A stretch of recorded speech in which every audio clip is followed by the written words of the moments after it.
an American truth, the elephant in the Canadian room, that it's a really dear friends and followers for those who still really don't get it. I have my raw emotions. I don't tiptoe in the tulips. I hit the truth hard running. I am no stranger to state violence in Canada. Lived a lot of that in my younger years, and even well into my 30s, my life devastated. I'm not alone in Canada. Lots of people gone through it. And this is really the elephant in the room that so many Americans understand, Canadians still don't get by large margins. That opening preamble of the American Constitution, the introductory of the power of the people, what Americans expect for the country, what their Constitution must see through and develop for the people of America. That one portion that talks about domestic tranquility and the justice, and starting at the point where it's the families together in the communities elect their justice, their magistrate, their local sheriff, of and by them as a community, to uphold for the people, justice served for and by the people, their best interests at the community level. Right off the hop, this does not exist in Canada. In Canada, it's all rolled out for you from a central authority, the Government of Canada, and your provinces. You don't see the people of Canada addressing the fact they have no say, none whatsoever. When I talk about Charlie Kirk, a great American, Canadians will say, oh, we love him to death. But yet, the truth be told, Charlie Kirk was born in Canada, the same mindset, the same truth, and the same wherewithal to do what he did in the States, and did that in Canada, he would have been persecuted and made illegal by the Crown. And Canadians would, in portions, defend him at first. But as the Crown neutered his rights, criminalized him, persecuted him, criminalized him, Canadians in mass majority would have thrown him under the bus.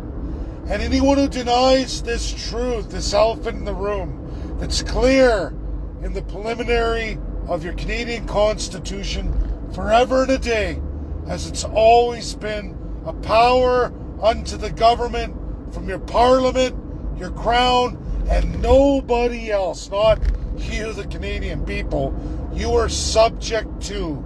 And you learn that throughout the Canadian Constitutional Acts, if you ever have the wherewithal to read them. Americans know their Constitution, may not know it inside out. Lots do. Many understand their state constitutions where they live. This is not a truth for Canadians. It's a runaway for most Canadians. Canadians will run from this elephant. No, it's not true. But yet I can tell you, other people on the line of Charlie Kirk, destroyed by the Crown, thrown under the bus, and Canadians were quick to forget about them, put them off to the side. The Crown's superior government has made that decision, and we're all going to go along with it. Oh well, sucks to be them. Case in point, John Carpe.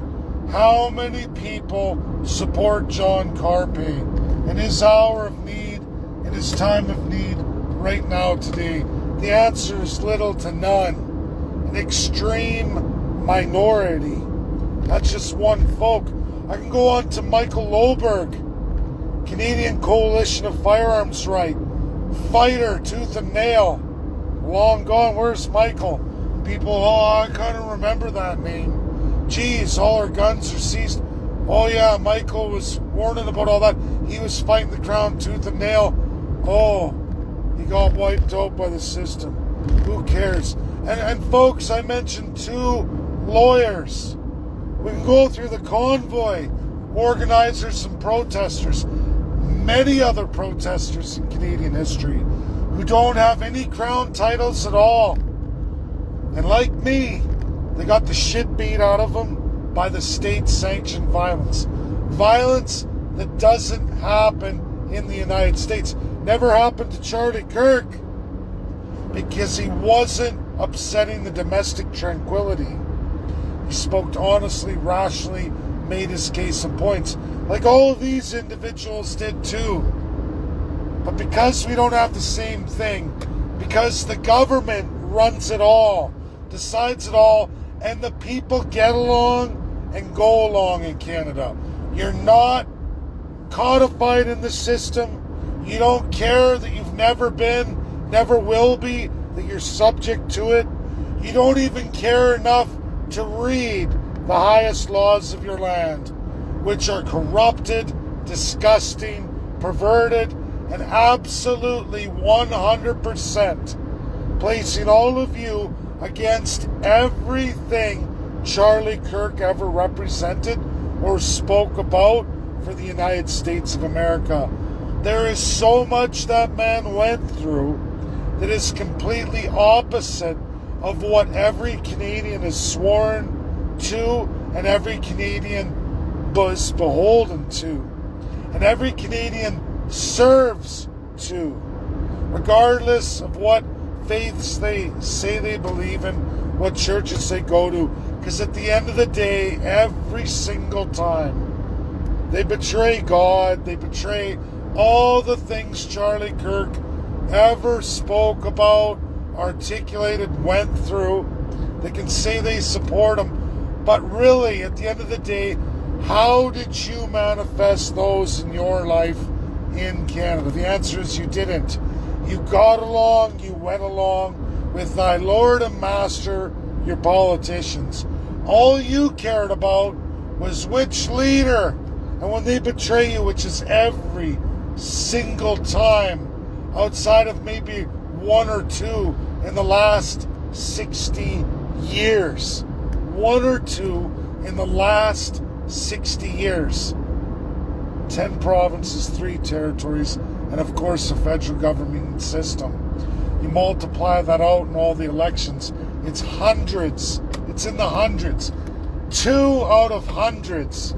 If you're banking on that, that means once every 100 years, Canadians may see the right thing done by a crown politician. If that's a batting average, you can bet on your country going straight to hell in a handbag in no time flat. That there's no hope literally for the people or the country. And folks who don't see that elephant that Americans see clearly and Canadians blink, friends and followers of mine, still don't want to acknowledge it or even look at it. And that's my friends and followers. I hit it hard. I don't hold back. Because again, I'm no stranger to the state violence.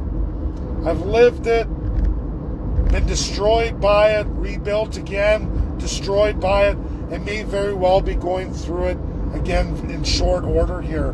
We'll see in the coming weeks and months. And you know what? Like all the other times, most people will not give a shit in Canada. They will not so much as care, like you see in comments all the time just on my posts. Who cares? People who are like, freedom, Canada, blah, blah, blah. You listen to someone's comments on a post, they'll go, well, what's the problem with China and this and that?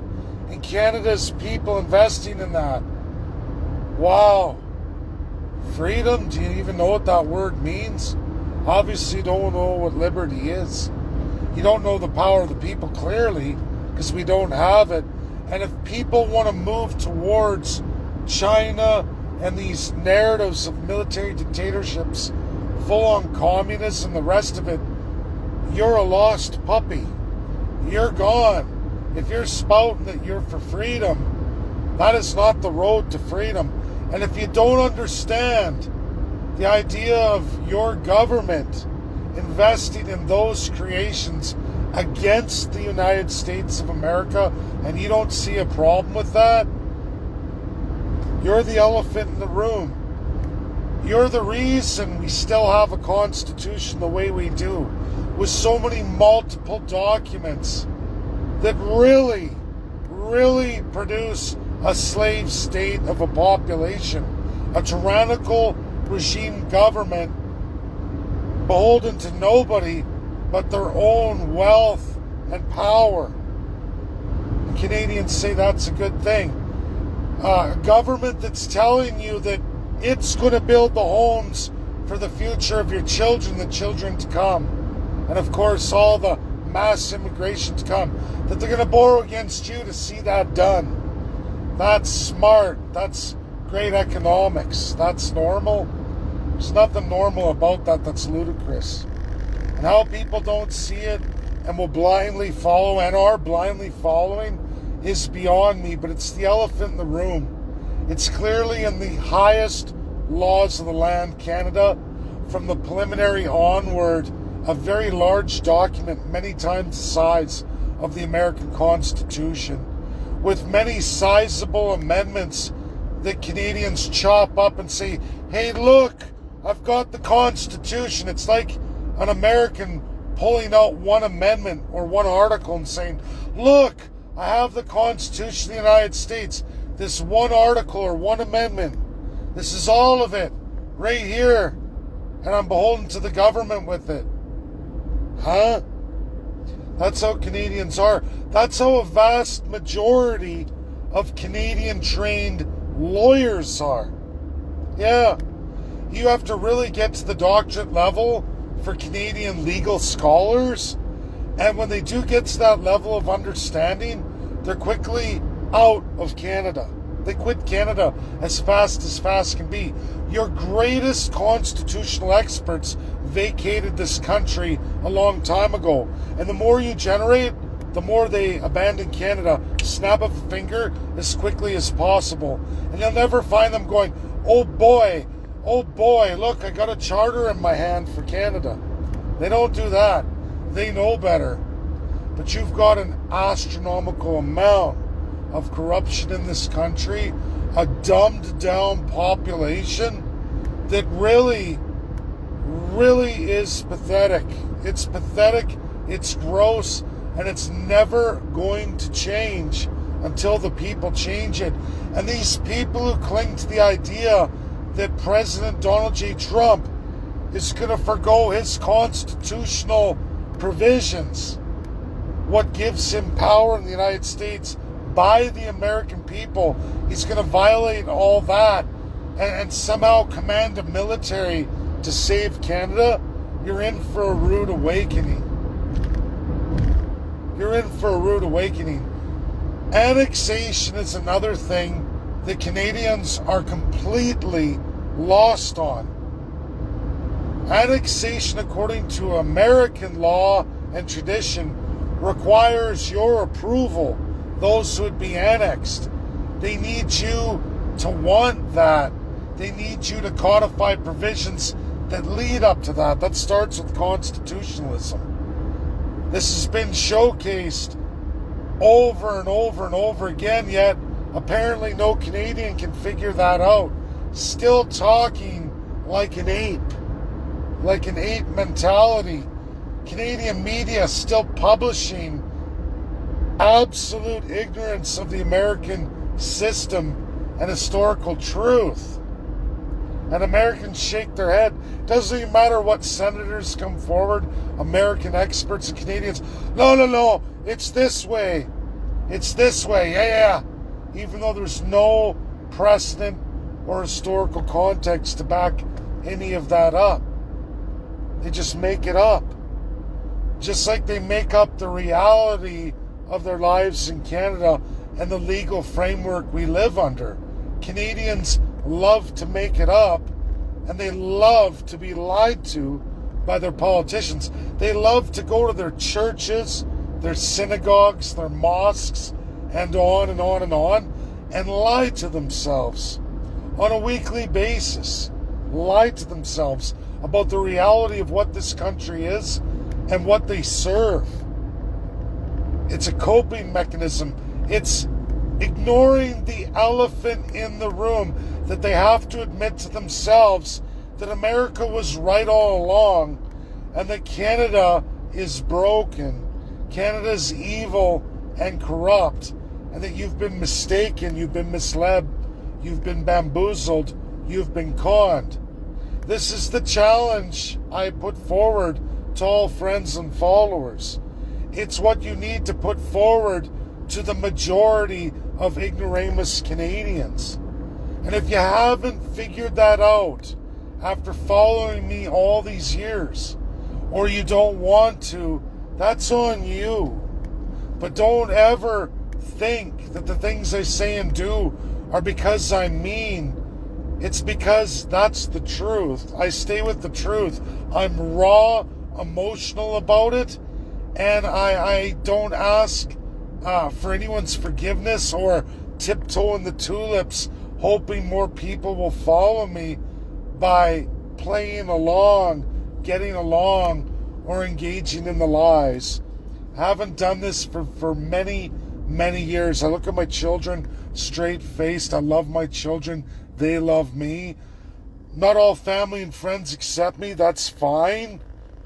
But at least people respect me for that truth and sticking to your principles and never ever conforming to the lies of the system I'm subject to, that I hate more than anything.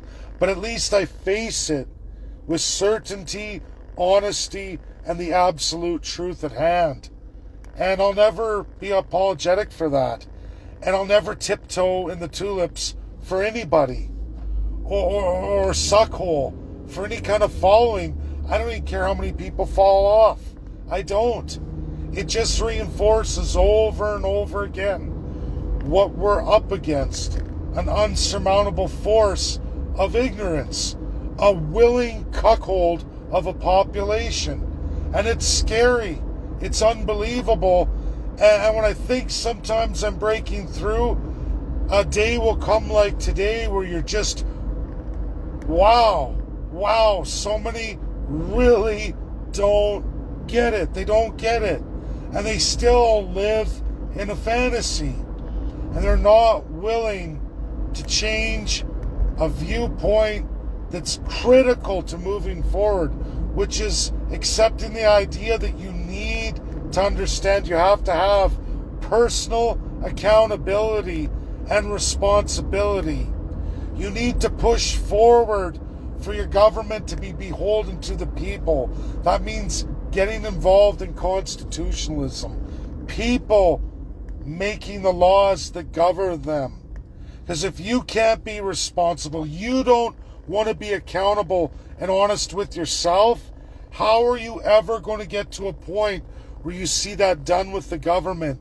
And to sit here and think that some foreign entity is going to come along and save you, you better get set to be in chains the rest of your life and all the lives of your children, and in fact face poverty, because that's a coming.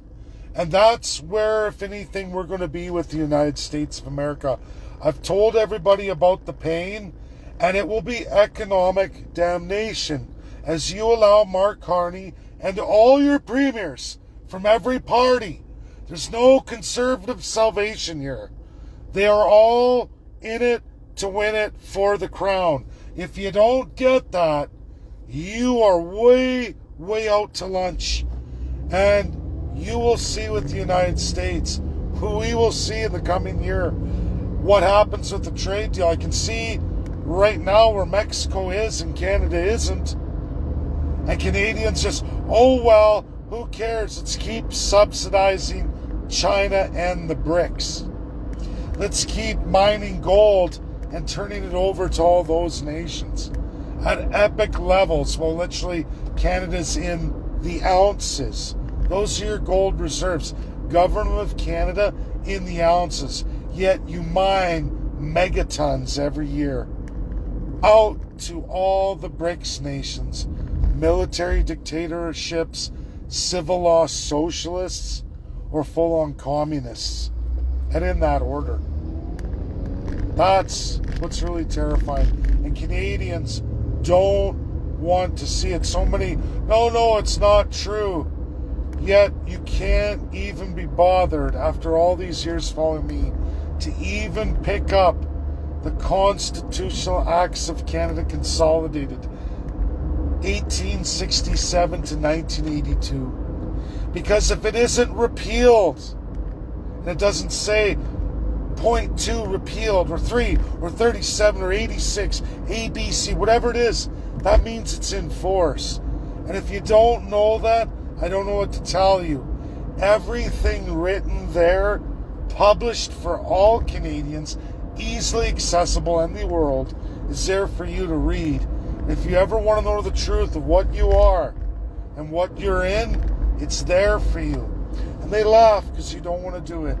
You can't be bothered because at the end of the day, so many of you do not want the personal accountability or responsibility, and that means you're certainly not a Christian, because God expects of us personal responsibility and accountability.